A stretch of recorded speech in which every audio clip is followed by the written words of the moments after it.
Kas tead, et alates 2018. aastast ei tohi Euroopa Liidu siseturul keelduda tarbijale internetis asju müümast või teenuseid osutamast sõltuvalt tarbija elu- või asukohast? Seda nimetatakse asukohapõhiseks tõkestamiseks ehk geoblockinguks. Asukohapõhine tõkestamine on näiteks see, kui kaupleja keeldub teises liikmesriigis elavale tarbijale juurdepääsu oma veebisaidile.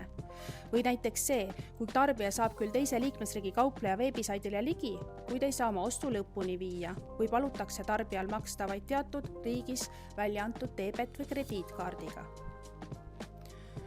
Näiteks on keelatud suunata peale aadressi sisestamist Saksamaa DE lõpulisest e-poest Eesti EE lõpulisele veebilehele, kus toodete hinnad võivad esialgse lehe hindadest erineda.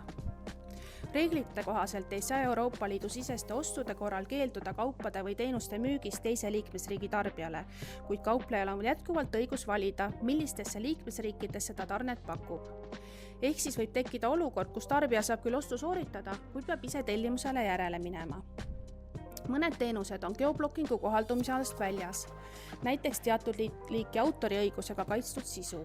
Samuti ei kohaldu see audiovisuaal-, transpordi-, tervishoiu- ja sotsiaalteenustele. ICC-net tasuta nõu ja abi Euroopa tarbijale.